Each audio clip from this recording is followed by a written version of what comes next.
Se va el pajarito. Le patearon la jaula. Se va el pajarito y la casa quedó un poquito más triste. Porque las viejas que le dan agüita y las niñas que lo dibujaban en el cuaderno se acostumbraron a ver esa belleza. Y ahora la casa queda triste. Los niños le escriben las cartas al viejito Pascuero. Los hinchas de Colo-Colo se ilusionan con refuerzos. Nos parecemos a niños que piden regalos de Navidad. La única diferencia es que a los meses de uso, los nuestros siguen siendo paquetes. Se va el pajarito Valdés y ahora el Monumental será una jaula con la puerta abierta. Nos vamos a acordar de él cada vez que alguien marque un golazo con la ñurda. De la misma forma en que cada vez que alguien le pegue un puntete hacia arriba nos vamos a acordar de Iván Rossi. Ojalá a los dos les vaya muy bien. No sé si Pajarito va a jugar más tiempo en algún otro club o si elige el retiro, pero espero que siempre cuente con la gratitud del pueblo albo. Por su parte, espero que a Rossi no le falte una frazada y un cojín en el largo trayecto del bus que lo lleva de vuelta a Buenos Aires, parando en cada ciudad del camino. Moza anunció que pese al final adelantado del torneo se respetarían las condiciones de su préstamo, así que se fue de vuelta a Argentina con todas las bebidas de medio litro y los sándwiches Ave Mayo que se le debían. También están los que se quedan. El caso que genera mayor interés es el de Esteban Paredes, goleador histórico. Algunos dicen que quiere proseguir para alcanzar el récord de Caselli. Otros creen que le está dando tiempo al Kili Vilches para que lo alcance a él. Dicen que vuelve Matías y hay temor de que en la cancha ya no se vea al mismo Matigol que nos deleitó con sus matirrabonas. Pero si a algún hincha le falta el respeto en las tribunas, se verán los matiguate, los mati patá en la raja y el mati con buen hocico, porque al mati se le respeta. Corren rumores de que podría volver la Supercopa, un torneo en el que Colo-Colo alcanzó 2 semifinales seguidas. Se trata de todos los equipos que han sido campeones de la Libertadores, es decir, la elite del continente.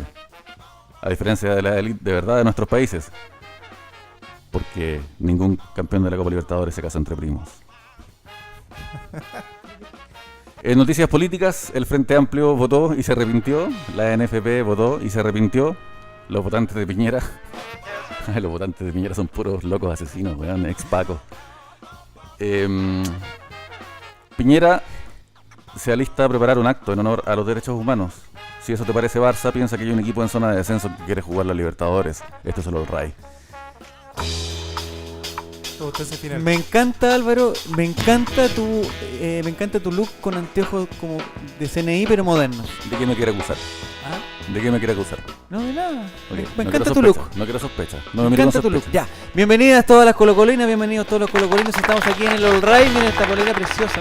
Es la que más me gusta. ¿La vamos a vender? Todo se puede vender. Vamos a conversar con una persona que dice que no, pero me parece que todo se puede vender. Ya. Depende del precio, ¿no? Depende del mercado. Mientras se paguen los impuestos adecuados y las cosas, se puede comprar. Bienvenidas las colocolinas, bienvenidos los colocolinos. Estamos aquí con Diego González, estamos con Álvaro Campos y con un invitado de Campanillas, que hace tiempo lo habíamos dicho aquí mismo que queríamos que estuviera acá. Es un verdadero abogado.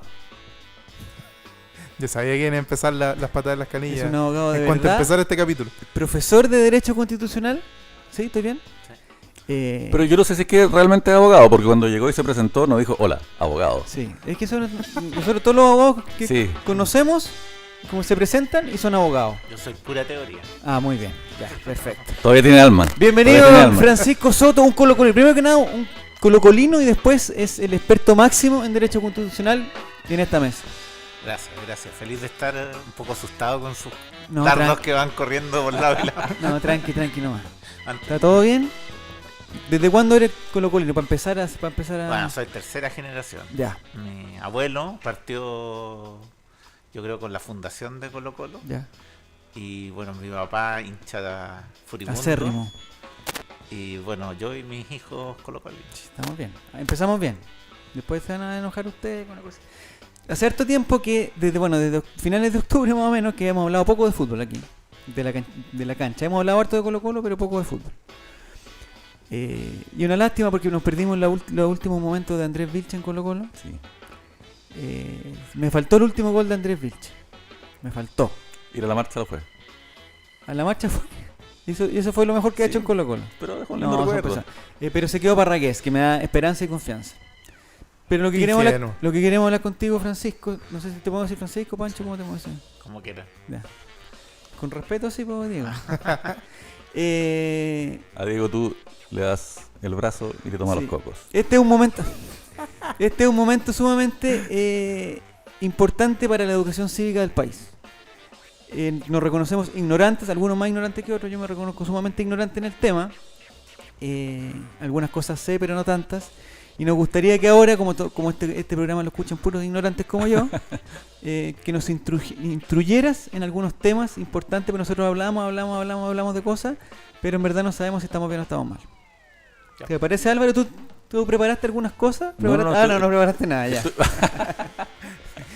Ya, ¿estamos bien entonces? Estoy muy de acuerdo con tu presentación. Yo creo que el punto de lo que está pasando ahora es que precisamente conversemos, que nos sentemos a la mesa y conversemos. Hay gente que sabe mucho y que nunca ha tenido los espacios para hablar porque han estado preocupados de darle voz a los mismos columnistas de mierda que después van a la tele y hablan puras weas todavía. Y hay otra gente que debería estar diciendo su opinión sobre temas de los que son expertos. Aquí tenemos una persona para eso. Y lo otro que nosotros hemos dicho siempre, porque nosotros hemos hablado de temas constitucionales, pero de repente nos equivocamos. Yo creo que es seguro que nos equivocamos. Entonces, lo que nos gustaría que nos explicaras con pera y manzana dónde estamos, en qué momento estamos y por qué es tan importante. Yo sé que tú eres autor de un libro que está en las principales librerías y tiendas del ramo, Constitución en Debate, que está siendo un éxito de ventas, así que nos vamos a aprovechar de eso, porque precisamente es un texto que explica en fácil qué es lo que está pasando, qué es una constitución, para qué sirve una constitución y qué características tiene que tener una constitución. No sé por dónde empezar. Yo puedo sugerir algo. Dale. Que no sea problemático, por favor, porque lo tengo que llevar para su casa después y necesitamos ir en armonía. Okay. Hablemos del asesinato de Jaime Guzmán. No, vamos a hacer Ya, ¿cuál es, Francisco, cómo podrías definir tú una constitución? ¿Para qué sirve? Bueno, de partida es una característica de la modernidad que las constituciones sean escritas. Antes existían órdenes constitucionales. Toda sociedad tiene algunas reglas del juego que regulan los derechos de las personas y cómo se relacionan con el poder del Estado. Desde que viene la Revolución Francesa se empezó a articular constituciones escritas, que básicamente decían, ahora los derechos están por escrito y ya la persona sabe cómo defenderse. ¿Dónde está? Ya, perfecto. Entonces, a partir de eso, de esas revoluciones, empieza a surgir el constitucionalismo, que le imprime ciertos principios a las constituciones escritas. Básicamente que existan varios órganos de poder que se elijan y que básicamente la legitimidad venga porque el pueblo valida a las autoridades. ¿Está de acuerdo con lo que pasa? Claro, se establecen derechos fundamentales. Y esos derechos fundamentales son verdaderas cartas de triunfo con que se enfrenta a la autoridad. ¿Viste el vocabulario o no? ¿Te diste cuenta del vocabulario? Sí, pero ¿Le escuchaste algún garabato? Yo acá llego y me saco la corbata. Por eso no te valoramos. Por eso no te valoramos, pues Diego. Por eso no te queremos. Yo tengo una consulta sobre. Pero está hablando Diego Álvaro, hombre. Por eso no me refiero. No, pero en ese sentido, entonces, la Constitución especifica un catálogo de derechos fundamentales y también establece de qué forma el poder estatal se va a relacionar con los súbditos, o sea, todos nosotros, el pueblo. Ahora ya entrando más a la canchita, en Chile, ¿qué tipo de instituciones establece esta Constitución del 80 y qué tipo de garantías fundamentales nos establece esta Constitución? Sí, ¿y por qué queremos cambiarla y todo eso? Para ser sencillo, la Constitución se articula, o sea, funciona en dos hipótesis que se le ocurrieron a Jaime Guzmán. Un genio. Una que la sacó de un tipo que se llama Hayek, que decía que en realidad la crisis de los estados modernos viene porque cada vez el estado va creciendo más y va creando estos derechos que se llaman derechos económicos, sociales y culturales, que hacen que el Estado de alguna manera intervenga cada vez en la vida más cotidiana de las personas. Entonces, la forma de volver a un momento de virtud, a una etapa ideal, es alejarse de estos derechos sociales y entregarle los servicios a los privados. Eso no lo implementó nadie. Solo en Chile. Le ocurrió a él. Solo en Chile se ha aplicado. Esta ha sido la el lugar donde se experimentó este modelo de Hayek. Y que la verdad funcionó para generar riqueza, pero generó gran desigualdad. Y en la Constitución del 80 aparecen derechos que en todas partes son deberes del Estado, aquí se ven como libertades. Por ejemplo, como la educación, cosas así. Por ejemplo, como la educación o como la salud. O sea, aquí la Constitución no garantiza el derecho a la salud, garantiza acceder a los servicios de salud. Que tú puedas libremente elegir. Yo tengo la libertad de poder atenderme. Claro, y también, tienes la libertad de poder elegir sobre la seguridad social que se te va a brindar. Pero esa libertad en realidad es para unos pocos, los que tienen el dinero para poder elegir. El resto tiene que... No puede. Se va al plan B. Y no lo tiene como derecho, digamos. Y no los tiene como derecho del Estado. Nunca habíamos hablado de eso, Álvaro. Tú me habías convencido de varias cosas, de tus ideas comunistas, varias cosas. Pero tiene que venir otra persona a explicarlo bien adecuadamente para que me dé cuenta. Un gusto.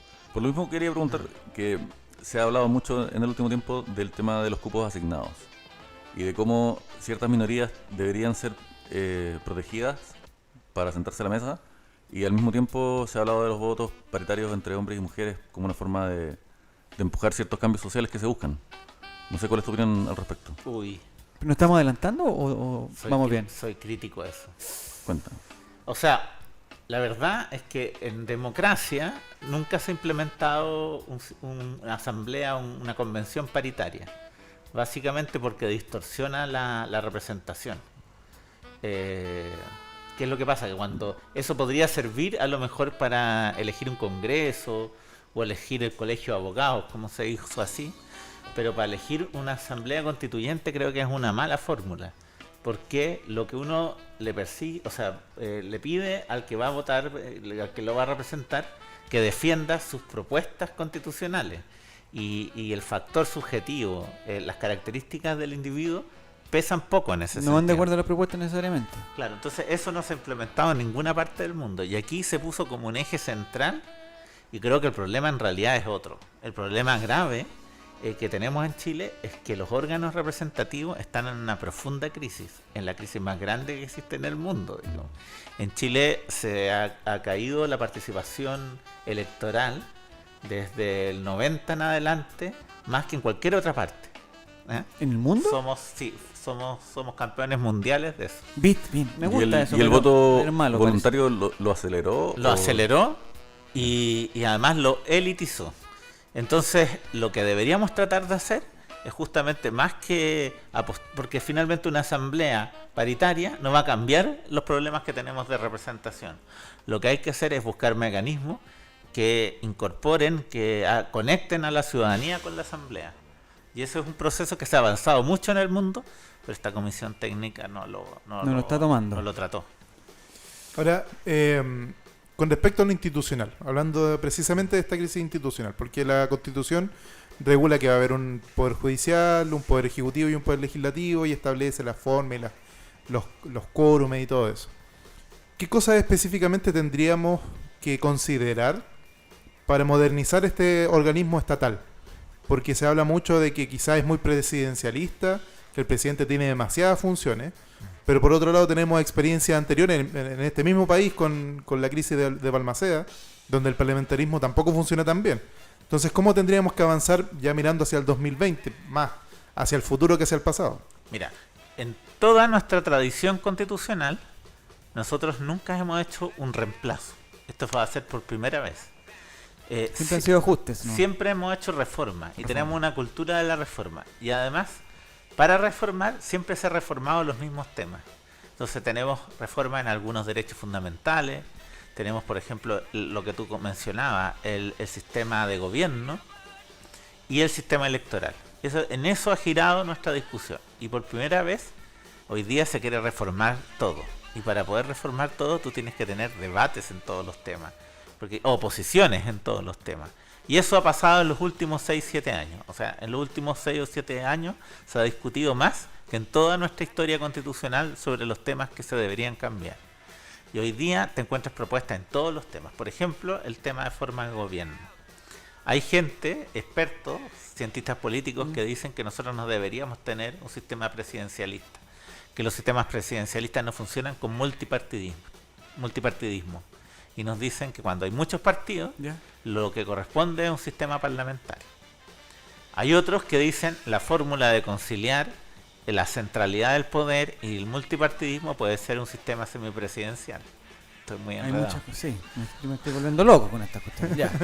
Pero es que vamos de a poco porque hay gente de menor capacidad intelectual mía, incluso al otro lado. Entonces les sugiero que vayamos confíe en nuestros oyentes. Es que yo estoy quedando colgado.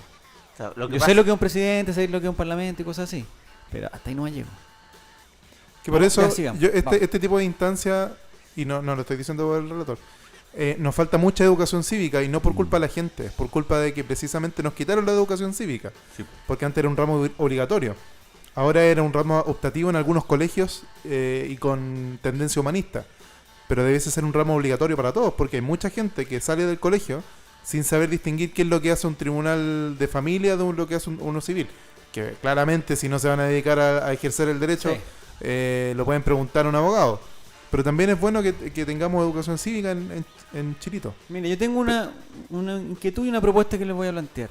¿Les parece que hagamos, ya que nosotros somos todos inteligentes, que hagamos el símil con un partido de fútbol o con el fútbol en sí? La Constitución es el que define las reglas del fútbol. Se van a jugar un primer tiempo, un segundo tiempo, va a haber un entretiempo. Eso es lo que norma la Constitución, ¿cierto? ¿Van a haber 11 jugadores por lado? ¿Eso también lo dice la Constitución? ¿Sí? O podría decir que hay un equipo y un equipo y lo otro sería otro. Ese es un tema debatible, porque en general hay 3 jugadores en las constituciones, que son el Parlamento, el Ejecutivo, Presidente de la República, que son que organiza como la burocracia administrativa del Estado, y el Poder Judicial. Entonces, ¿pero eso es inamovible? No. Nosotros tenemos como 15 órganos y eso también es un problema, porque están los órganos que tienen la legitimidad de la ciudadanía, que los eligen, y el Poder Judicial que defiende a las minorías de la voluntad de las mayorías. Y eso es lo que tradicionalmente se pone en una constitución, y aquí tenemos una cantidad de órganos autónomos que no los elige nadie, que son técnicos y que manejan mucho poder. Entonces, por ejemplo, tú tienes la Contraloría General de la República, que juega un papel muy relevante y que lo elige el Presidente de la República y no representa. No representa a nadie. Pero está en la Constitución, al igual que el Parlamento. Y en esta Tienes Ministerio Público, tienes un montón de órganos que al final yo creo que no deberían estar en la Constitución y le restan poder a los representantes. Y en esta posible nueva Constitución, la regla, o sea, porque lo que se ha dicho que la Constitución se va a partir de hoja en blanco. Pero no nos engañemos, no es tan blanca la cosa porque hay cosas que ya digamos, están definidas. Digamos, ¿no? Que juega un equipo contra otro en el fútbol, más o menos, no vamos a llegar a cambiar eso. No van a decir, oye, ¿sabes que ahora van a ser 3 equipos y un equipo va a ser de 15 y el otro de 5? No, son 2 equipos iguales. Eso más o menos está más o menos claro. Que va a haber un presidente y va a haber un parlamento, eso no creo que se vaya. Eso eventualmente eso podría cambiar también. Claro, que es lo que estaba planteando la idea de ¿cómo se llama? De establecer la forma de gobierno. Porque ¿qué pasa? Cuando existen muchos partidos, la forma de gobernar que establece, por ejemplo, el sistema parlamentario, es que los partidos se ponen de acuerdo para elegir a una autoridad. Y esa autoridad es la que lo... Como en Inglaterra, el ejemplo más... Pero parlamentario. Pero lo que yo entiendo es que la Constitución es algo que debiera permanecer a lo largo del tiempo. Claro. Es como el clima, digamos. Va a cambiar el tiempo, pero el clima debería mantenerse igual. Pero en Inglaterra hay 36 partidos. ¿36? Sí, pues si la Premier es muy larga. No, pues si no es la Premier... Ya, te volviste loco también. Ya. Entonces, hay algunas cosas que indica la Constitución y que nos afectan, digamos, día a día. No sé si en la Constitución está el tema así, puntualmente el tema salud, el tema, digamos, previsión, el tema educación, eso está. Con lo que tú decías de Guzmán. Sí. De darle una cosa como más de libertad que de derecho. Eso sí se puede cambiar y eso es lo que deberíamos cambiar, ¿o no? Claro. Para entender así. O sea, yo sería partidario de volver a nuestra tradición de Estado social y democrático de derecho, que es como la tendencia de los países democráticos, que le imponen ciertos deberes al Estado en estos temas. Entonces, para velar porque los viejitos no se mueran en los consultorios, para velar por ese tipo de cosas. Lo que pasa es que Chile, si esto vemos como un velocímetro, Chile está muy cargado para un lado. está demasiado cargado para el lado de un el estado lado lento para el lado rápido. De un estado gendarme que se llama. Que solamente está ahí de manos atrás mirando qué es lo que sucede e intervenir solamente cuando es necesario. Y ya cuando la cosa está por colapsar, ahí el Estado dice, permiso, voy a entrar. Pero estamos demasiado para ese lado. Entonces lo que debiese tender a esta nueva constitución, porque además está tan polarizada la discusión, siento yo, que por un lado se piensa que vamos a pasar de este Estado totalmente ausente a un Estado comunista donde el pueblo toma ¿cómo se llaman?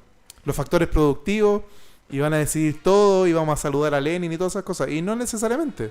Podemos llegar a un punto intermedio, un poquito más amarillo, como se dice. Lo que te encanta, a la gente, que me encanta, lo disfruto mucho. Donde el Estado participa, pero solamente en algunos derechos sociales. Como por ejemplo en la educación, en la salud, en vivienda. Y para mí es urgente la salud. Para mí eso sí es ultra urgente. Y la seguridad social. La seguridad social. Entonces, podemos pasar desde un Estado que no hace absolutamente nada, que está de manos atrás, con una luma en la mano, solamente esperando a pegar el garrote cuando es necesario, a un Estado que empieza a participar más. Y eso es a lo que tendremos que llegar. Hasta ahora la Constitución del 80, y quizás el experto lo puede explicar mucho mejor que yo, sin ninguna duda, lo único que garantiza es algunos derechos de primera generación, que son como los mínimos que un Estado debe garantizar para llamarse Estado. Y hay que buscar pasar a los de segunda, de tercera, y ojalá algún día a los de cuarta. No sé si aquí la explicación es más profunda. Perfecto. ¿Estamos bien? Sí, pero les conté una hipótesis. Vamos a la segunda. Vamos a la segunda ya. La primera es la libertad contra los derechos. Claro. La segunda tiene que ver con una idea propia de Guzmán. De Jaime Guzmán. Una cosa que se inventó él, ¿no? No, que en realidad venía de la... Nada que ver con su condición. De la historia. Ya. Venía de la historia, que la sacaron de la historiografía, de Alberto Edwards, de Encina, esos que uno leía en el colegio. De Isaguirre. ¿Villalobos? No, ya. Entonces, lo que él plantea es que nuestro país se va a reconciliar, va a llegar a su momento de virtud, cuando separe la participación social de la participación política. O sea, que la gente participe, pero participe en las cosas que le afectan a su vida cotidiana, en el barrio y todo eso. Y pero no se meta en política. No se meta en otros problemas. Y le deje la política a los políticos. A los políticos, ya. Guzmán pensaba, y esta es una idea bien loca, pero pensaba así, que si eso se producía, iban a emerger los verdaderos valores chilenos. Y eran así como... ¿Pero iban a emerger de dónde? ¿De los políticos o del pueblo? De las personas liberadas del ideologismo. Del pensamiento político. Claro, entonces hace todo una propuesta de separar la política y encapsularla. Ojalá mandarla a Valparaíso y que no se relacione con la vida cotidiana. ¿Por eso es eso? Eso es entre otras cosas, digamos. Por eso los mandaron lejos con la idea de que ellos hagan su trabajo y que no se metan con ellos. Claro, y eso en realidad fue una hipótesis yo creo que está un poquito fallida. Digo. Me parece a mí. Porque la gente en realidad se separó de los partidos. Pero no participan en otras cosas. Sí. Pero no terminaron siendo apologistas de la Constitución del 80. Eso es lo que tú planteaste, Álvaro, la otra vez, que cuando yo te preguntaba que por qué se hacían esta reunión en el Estadio Monumental de Colo-Colo, y yo te planteaba malamente, y reconozco aquí, que Colo-Colo debía asumir una cuota dentro de su rubro, del deporte, del fútbol y la cosa. Pero me explicaste muy bien tú, Álvaro, y te entendí, cosa que no pasa siempre, que claro, que por una parte la gente estaba alejada de lo que antes lo representaba, los partidos políticos, de la iglesia o de otros temas, y como que sentía la necesidad de ir a algún lugar donde sí fuera representativo. Y es lo que pasa con Colo-Colo. O sea, la gente todavía se siente con todas las crisis y grietas que haya, igual se siente colocolina y le gusta participar de esto como Colo-Colo, pero no solamente por preocuparse de Esteban Paredes, ni de la renovación de Valdivia, ni la llegada del Mate, sino de lo que le pasa en su vida cotidiana, digamos. Más allá del estadio, digamos. Me pasó a ver, porque yo fui observador del proceso constituyente de Bachelet. Entonces, de tu presidenta. Entonces tuve que ir a observar los distintos encuentros locales que se hacían. Se llaman ELAS, encuentros locales autoconvocados. Entonces fue en 2016, no sé si fue un buen nombre. Sí, se hizo esto en Colo-Colo y yo la verdad es que siempre mi experiencia de algo que organizaba Colo-Colo, no ir a los partidos obviamente, sino algo organizado por el club social o lo que sea, a mí siempre esperaba encontrarme al Guatón Vergara ahí metido, digamos. Entonces me recibió Manuel Guerrero. ¿Ya? Me perdí. ¿Quién es Manuel Guerrero? Que mataron al socio de Colo-Colo. Claro, a su papá estaba en el latinoamericano y lo degollaron. Sí. Y para mí siempre fue una imagen de un personaje sufrido. Y que me reciba él como de Colo-Colo, para mí fue un golpe súper potente. O sea, como él estaba jugado, trabajando ahí, me metí en los ELA y fue una experiencia maravillosa. ¿Estuvo bueno? No, increíble. ¿Y eso se está repitiendo ahora o no, Álvaro, tú que has participado? Sí, o sea, estamos buscando por todos lados eso. Si es que me permites hacer esta pequeña mención. Dale. Gol Triste hoy hizo público un llamado a que asistan con nosotros una editorial colocolina, Gol Triste. A una jornada que tiene un nombre tentativo de Marraqueta y Tecito, que tiene que ver precisamente con esto, con que nos vamos a sentar en una mesa a tomar 11. Es bueno el nombre. Y vamos a conversar sobre lo que nos pasó. Va a haber algunos expertos que van a ayudar como en hacer ciertas dinámicas que nos encaucen mejor lo que vamos expresando, pero la idea es que simplemente conversemos sobre lo que nos pasa, que tenemos miedo, que tenemos rabia, etcétera, etcétera. Cierra paréntesis. Me parece perfecto Me parece perfecto. Ya, entonces, lo que decíamos, que la gente como se siente representada en este caso con la bandera blanca y negra de Colo-Colo, pero en el fondo lo que se está hablando no es tema de fútbol, no es tema ni siquiera de sociedad anónima, que nosotros hemos conversado años acá, el tema de la sociedad anónima, el tema de estadio seguro, todas esas cosas. Sino está hablando de las cosas digamos, las cosas más importantes, digamos, de pensiones, está hablando de salud, está hablando de educación, de seguridad, de todo. Y mi pregunta y no me quedó claro, Álvaro, otra vez, es ¿para dónde va esto? ¿Cachai? ¿Para dónde? O sea, yo quizás soy un poco más práctico que Álvaro. A él le gusta conversar. A mí después de la conversación me gusta esa vez hablábamos de eso, que yo pensaba que el solo hecho de que haya un cabildo, aunque no desemboque oficialmente en nada, lo mismo que los cabildos de los alcaldes, que lamentablemente lo suspendieron. No, se va a hacer. Bueno, no lo sabía. 15 de diciembre. Me parece la excelente. Encuesta. Se puede votar por internet. Me parece excelente. Pero se va a hackear también. Que se haga la actividad es en sí mismo un fin, dado este contexto.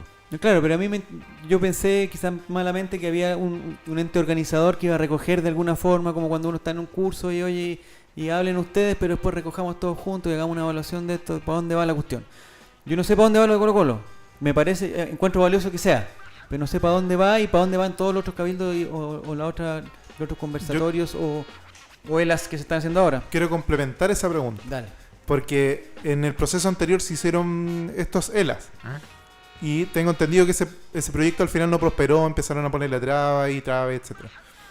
Y también está el ejemplo colombiano, que por lo que yo he estudiado es el único caso latinoamericano de los últimos 20 años en donde este proceso de asamblea constituyente recogió información de las bases, de los cabildos, de personas comunes y corrientes que se juntaron en más de 1500 grupos a conversar y a decir, esto es lo que queremos que la asamblea discuta. Ustedes deciden, pero esto es lo que nosotros queremos que ustedes conversen. Pero acá en Chile no se ha hablado de eso. Entonces quería preguntarte, ¿de qué forma afectaría positiva o negativamente, de acuerdo a tu experiencia, el tener o no tener estas instancias de cabildos para proponerle a la Asamblea Constituyente, mire, esta es la maqueta que nosotros tenemos, ustedes sigan puliéndola? Eso es fundamental, porque yo creo que si no se hace eso, se va a generar, va a seguir existiendo la misma distancia que existen con el Parlamento. Entonces, yo diría que lo más valioso de la experiencia con Marada son ese tipo de experiencias que lograron en un proceso constituyente vincular lo que piensa la ciudadanía y los representantes, y se generó un momento virtuoso. Y hay incluso países donde se hace una fiesta de la Constitución, como el momento en que la sociedad se volvió a ver las caras. Entonces, yo acabo de hacer un paper que da cuenta de 30 experiencias de ese tipo. Desde los años 70 se han hecho 30 experiencias como la que tú describes en Colombia. Y se puede aprender muchísimo de eso. O sea, hay un gran material y lo publiqué, si alguien lo quiere ver, en la revista española de Ciencias Políticas. O sea, ustedes googlean, ponen revista española de Ciencia Política, y yo lo hice con una profesora de la Universidad de Zúrich y que sistematizamos esas 30 experiencias. O sea, la de Colombia no sé si es la más importante. Yo creo que la más importante fue la de Brasil. Y que es la más reciente, por lo menos, porque lo leí en un documento que se llamaba... En Gamba. Sí, en la legal. No, era un es del momento 91. Sí, es del 91 y las más recientes, después está Bolivia, está Ecuador, que también es que ellos funcionaron participativos. con asamblea, pero no sé si, por lo menos en ese informe, no recopila ese momento de información a la asamblea, sino que se conversa de cómo se escogió, de cuántos representantes indígenas hubo y todo eso. Ahora, muy importante y más relevante que todas ellas son las que Mire, estamos siempre ahí buscando cositas. Ya. Para que la gente no está viendo en el YouTube, está viendo. Nosotros las experiencias más relevantes en el último tiempo tienen que ver con que meten internet, porque esto permite más inmediatez en el diálogo. No basta que vayan los asambleístas a conversar con la gente y que se hagan una suerte de mesa. En el caso de Colombia, se hicieron antes del proceso.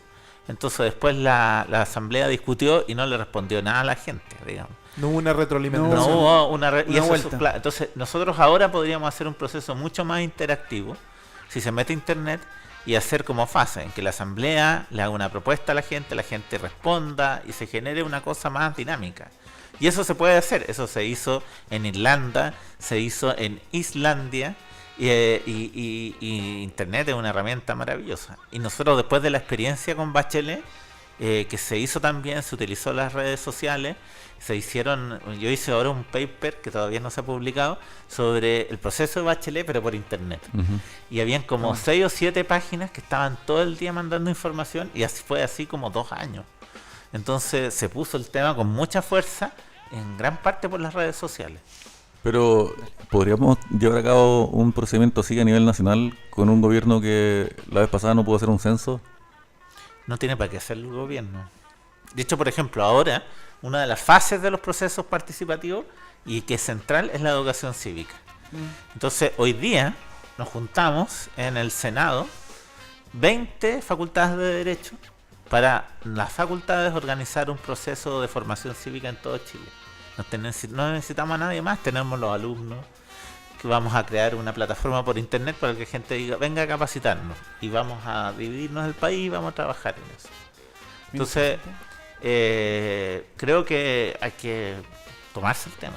Yo te quería preguntar sobre algo que dijo, no lo quiero parafrasear mal, pero Sebastián Elwin fue a conversar en el Cabildo de la Constitución, en el Estadio Monumental de Colo-Colo. Entonces, él comentaba que... ¿Es del Colo? No, lamentablemente. Error. Pero, bueno...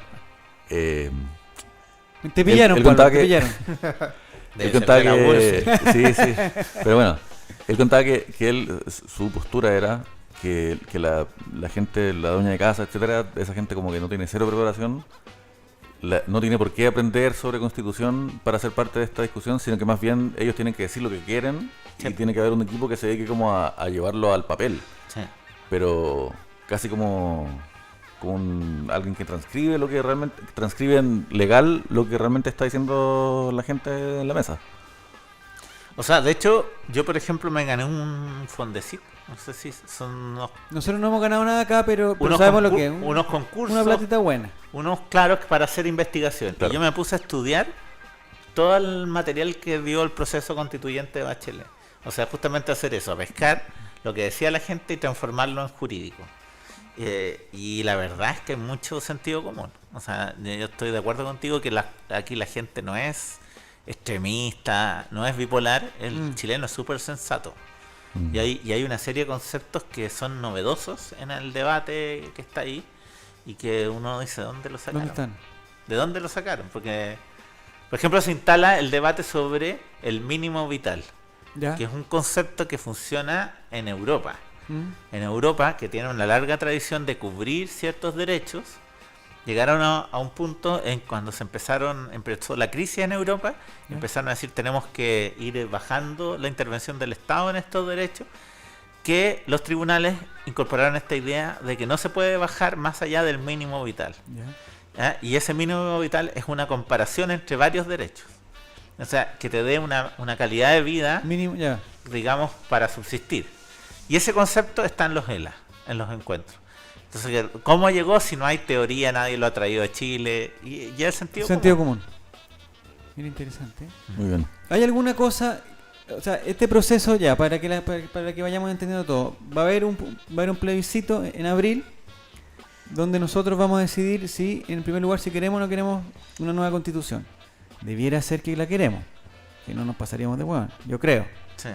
Y en una segunda etapa, una segunda pregunta, es de qué forma queremos elegir a las personas. Ahí vamos bien, ¿cierto? Sí. De hecho, ahora yo estoy indignado con la mesa técnica porque originalmente... Esa mesa técnica, ¿quién la compone? O sea, eran partidos políticos que nombraban sus representantes. Ya. Entonces, en la mesa... la oposición colocó a mucha gente que no era constitucional, no hay ningún constitucionalista, no había. Y no estaban preparados. Y por el otro lado estaban los tipos más senior. Entonces, lo que, por ejemplo, negociaron esta cosa de estas dos preguntas del plebiscito. Sí. Que lo lógico hubiera sido que estuvieran en una papeleta. Uh-huh. Y que si tú marcas no quiero, ya no tienes derecho a elegir cuál es el mecanismo, porque tú dijiste no quiero cambiar la constitución. Ahí tengo una duda, ya. Entonces, lo que hicieron ahora es dividir ya las preguntas no están en una papeleta, sino en dos. Te pasan las dos. Tú puedes decir que no, pero igual eliges la forma. Yo tengo una, no sé si tengo un minuto. Gana la derecha. Yo siempre hago la historia larga, ahora va a ser cortísima.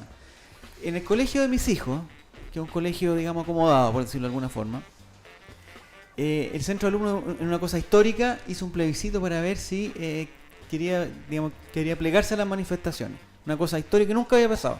El centro de alumnos históricamente se había dedicado a hacer fiestas, a organizar... kermeses. Eso habla de la debilidad de los jesuitas. Muy bien, ya. Entonces, hicieron dos preguntas. La primera, si querían o no manifestarse. Y ganó la opción que sí querían manifestarse con una amplia mayoría, no sé, 90%. Y después había una segunda pregunta que habían las formas en que querían manifestarse. Querían hacer un paro de actividad, querían hacer una jornada de reflexión, querían hacer un baile de la... No sé, eran como 4 o 5 alternativas, ¿ya? Pero eran dos preguntas. Y la persona... Y esto en el chat de los papás fue una cosa locura, fue una locura, porque como estos niños se pusieron comunistas y querían toda la cuestión y toda la cuestión. Entonces, para hacerla rápida... Es verdad que la versión breve. Sí, porque yo podría estar todo el día hablando de esto. Pero el problema fue que después la gente decía, porque ganó la opción de paralización de actividades, ¿ya? Pero ganó con un 55% de los...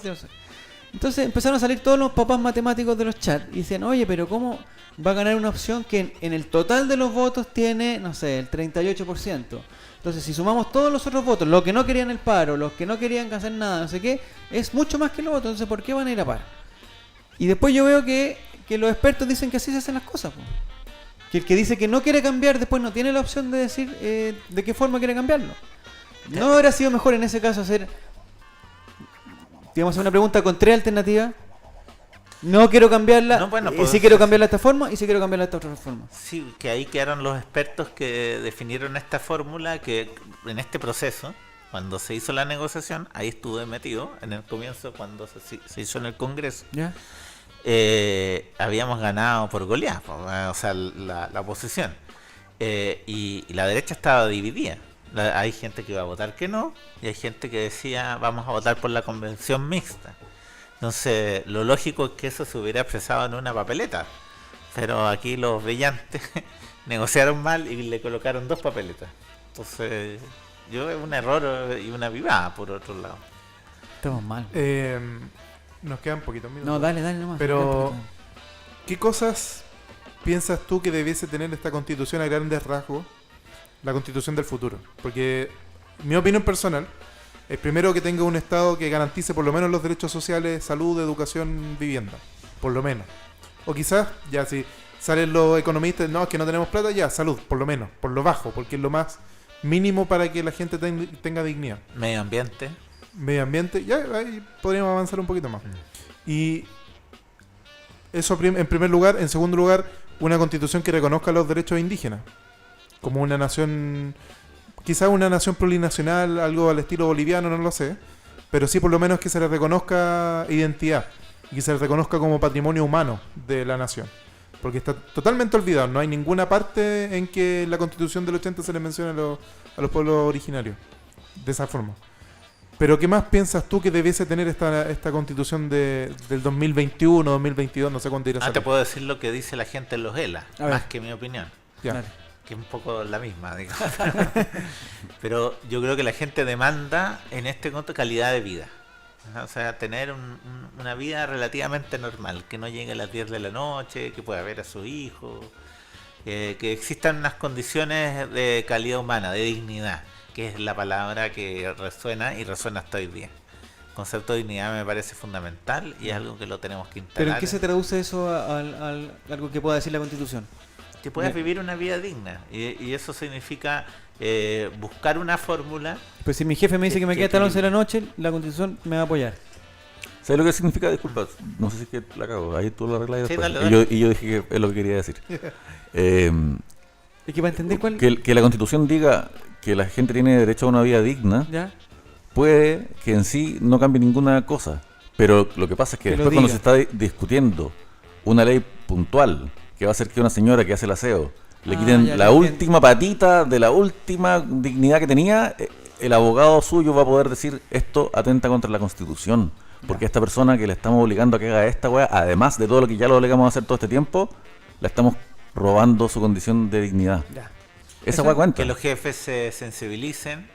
También yo creo que la protesta también sirve a eso, no solo la Constitución. O sea, yo creo que el Chile ha cambiado en ese sentido. O sea, los ministros no hablan cualquier tontera que se les ocurre.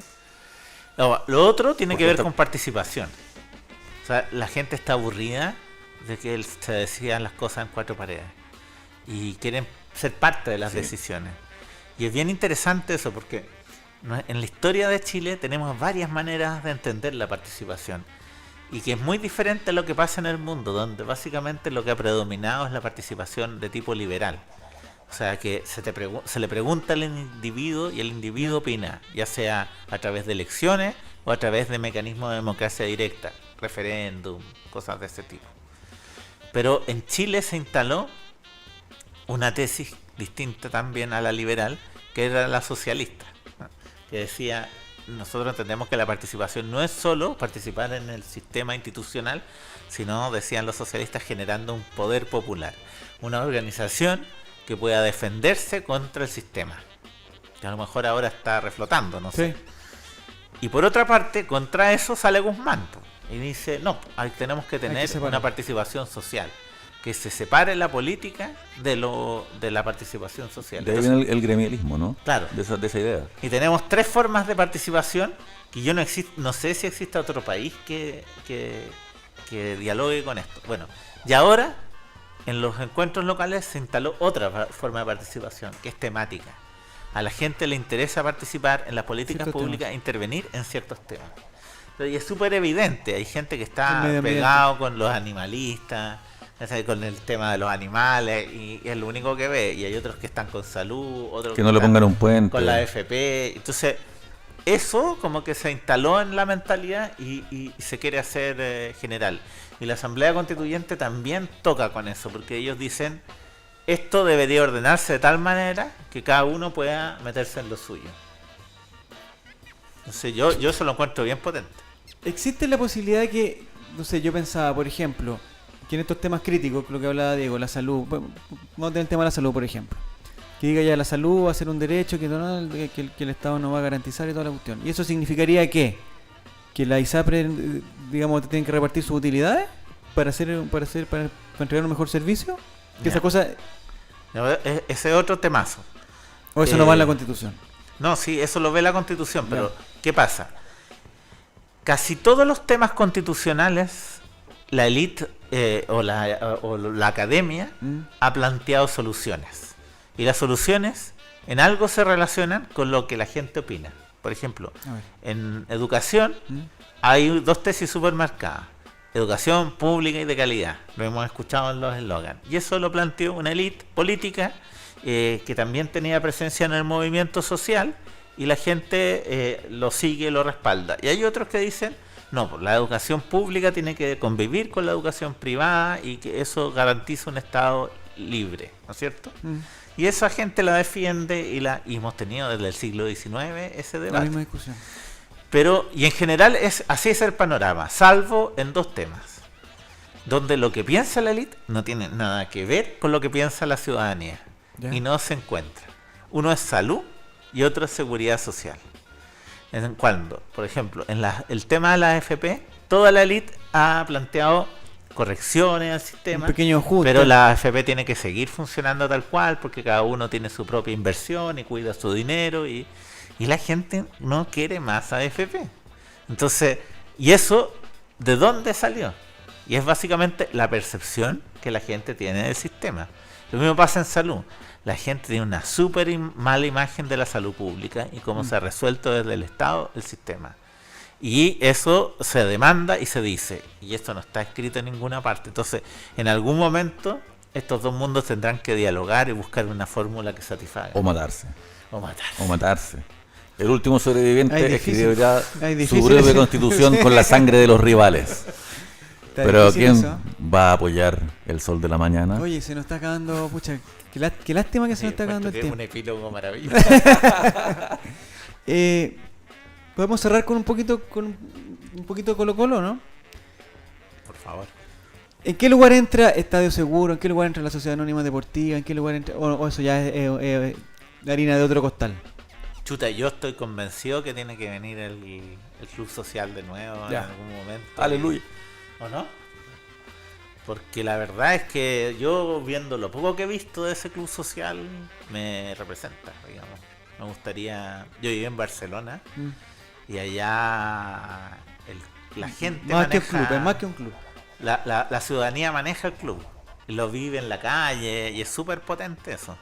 Tengo un amigo, un partner, que era hincha del Barcelona y eran los que viajaba regularmente con el equipo. ¿Ya?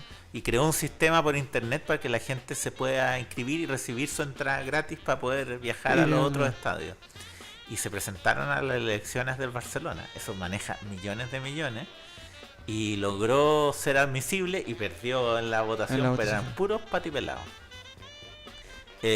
Yo me encantaría que eso pasara en Colo-Colo. Y quizás porque se ha olvidado un poco el rol social del deporte. Porque hasta hace poco teníamos el plan... Pero tenemos una ministra del deporte que está alineada con todo lo que queremos nosotros. Ella dijo que con el deporte se sanaban todas las heridas. Claro, que hay una cosa que uno diga, no, es que el deporte sirve para que la gente sea sana, pero también hay una función social, porque es la que hace el club social. Que es que el deporte sirve para unir a la gente también. Que sirve para juntarnos. Para pero ese a nivel de constitución no pasa nada. Es como la buena onda, ¿no? O sea, lo que pasa es que sí, está regulado el derecho de asociación. En la Constitución. Ya. Y existe una libertad para que eso funcione. O sea, pero yo tengo la imagen de que haber metido en una cosa societaria la sociedad anónima fue un desastre. Un desastre. Es que además, y lo hemos visto. El punto es cuando se entiende al deporte como un producto para venderlo. Y en ese caso lo que vamos a vender son goles el domingo. No nos vamos a importar. ¿Qué nos vamos a preocupar de que la gente haga deporte? Que para eso existe el club deportivo, para que la gente practique el deporte. Pero eso cuando a la gente que se lo pasas, es a gente que solamente le importa ganar el billetón del CDF, tenía esta cagada que tienen. Porque no les importa el deporte. Ni en su práctica, ni en su puta regulaciones, nada. Nada de lo que implica el deporte socialmente les importa. Y ha sido súper bonito ver también a los futbolistas opinando. Sí. Bueno, yo tuve la experiencia de trabajar con Bocellur en el Consejo de Observadores. ¿Ya? Estupendo. Cuando era colocolino. Se fue a la U y el tipo nunca más habló. Sí. O sea, se puso a entrenar y ya perdió esa dimensión que le había dado José Luis Sierra. Siempre se lo achaco. Su mejor versión fue cuando era colocolino. Y cuando era político. ¿Y Sierra qué te parece? ¿Cómo lo recuerdas? Los tiros libres. No sé adentro de la cancha más que fuera de la cancha. Sí, como era fome en los equipos que paraban, ¿no? Sí. De ahí su apodo Cotosiesta. Sí. ¿Tu DT te colocó los favoritos? Chuta, o sea, para mí ese año de Mirko Josic fue inigualable. Pero no me tocó ver a Borgi. Ese equipo, justo yo estaba viviendo en Barcelona y no lo vi. Era lindo equipo eso ya. Pero tengo esperanza. A mí, o sea, como personalidad, nuestro actual director técnico, Sala, ¿sí? Lo encuentro un tipo empoderado. No sé. Espero que se traduzca más en fútbol. Ahora vamos a ver de qué está hecho. Ya. Hasta octubre nosotros siempre terminamos el programa con una sección históricamente de nuestras 12 temporadas ya, que se llama el Yolanda Sultaneo. El Yolanda Sultaneo lo que trataba de adivinar qué es lo que iba a pasar en el próximo partido. Aquí no sabemos cuál mierda va a ser el próximo partido, ni siquiera si va a haber próximo partido. Pero no, me gustaría llevar el Yolanda Sultaneo, Álvaro y Diego, al tema de Matías Fernández. Matías Fernández es una persona que yo quiero mucho, que no la conozco personalmente, pero la quiero muchísimo. Tengo la mejor impresión de él, de su religión y de todo, incluso. Y me gustaría que Yolanda sultaneáramos, o sea, que tratáramos de adivinar el futuro de Matías Fernández de aquí al corto plazo. Digamos, si se relaciona o no con Colo-Colo. Diego González, Matías Fernández, lo estamos viendo en pantalla ahora, en la gente que nos está escuchando en Spotify, puede irse al YouTube directamente a ver algunas cositas del Pelusa. Yo tengo un Yolanda Sultaneo. Diego dije. Vuelve a Colo-Colo. Ya, a ver, dale.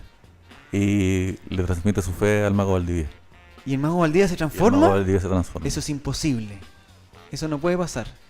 El Mago Valdivia está alejado de la palabra de Dios en varios aspectos de su vida. Y Matías Fernández se la lleva. ¿Se la lleva? Se lleva la chispita. Ya, me gusta eso. ¿Algún Yolanda Sultaneo, digo, con el caso de Matías Fernández? ¿Vuelve, no vuelve? Yo creo que vuelve. ¿Se lesiona, no se lesiona?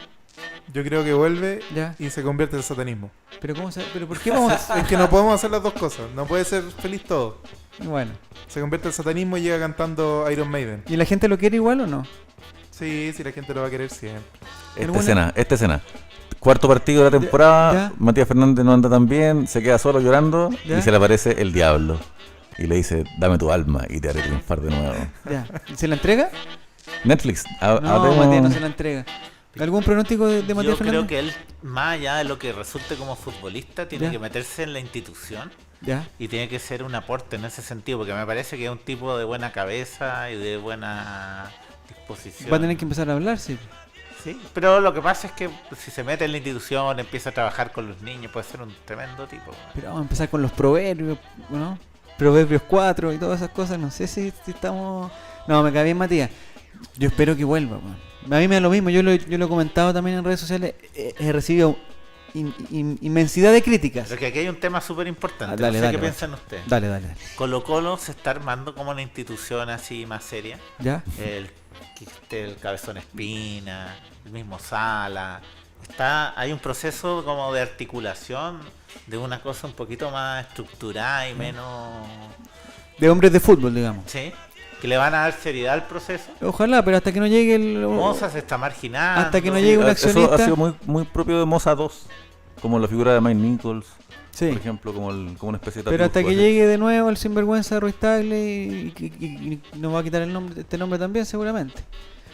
Pero me parece que Matías, claro, yo lo que comentaba, me parece que Matías me da lo mismo que esté lesionado, me da lo mismo. O sea, yo sé que no es el mismo Matías de antes y que está lejos y que quizás probablemente sea tan malo como Andrés Vilches, probablemente. Pero me da lo mismo, compadre. Yo quiero ver a Matías, quiero ver esa sonrisita, ver esa sonrisita. Y si se lesiona me da lo mismo, quiero ir al entrenamiento a verlo. Que él sea feliz. Y quiero ir a la clínica Mets. Eso es lo que quiero. ¿Cuando se lesione o cuando llegue? Da lo mismo, aunque viva en la clínica Mets. Yo voy a estar ahí en algún turno. Vamos a hacer turno, nos organizamos nosotros, hacemos turno. Ir a cuidarle el sueño a Matías Fernández. Eso quiero. Él se merece, nos dio mucho, nos dio muchísima alegría. Y a los sinvergüenzas les dio muchísima plata también. Entonces que vuelo, mira esas maravillas que hacía. Ahora, ¿cuándo hacemos eso? No pasa nada, pues. Y verlo jugar con Paredes, aunque sea 10 minutitos. 10 minutitos nomás. Si no pido más que 10 minutitos. Que Matías haga lo que quiera. Matías está en su casa.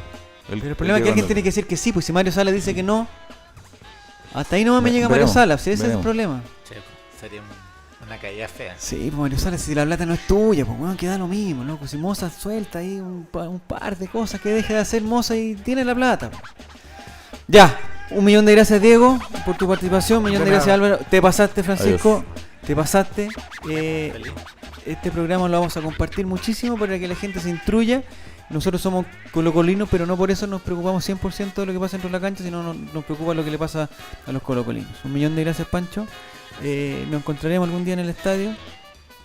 O en alguna otra parte. ¿Sí? Eso ha sido el All Right de esta semana. Nos encontramos el próximo lunes aquí en Vivo.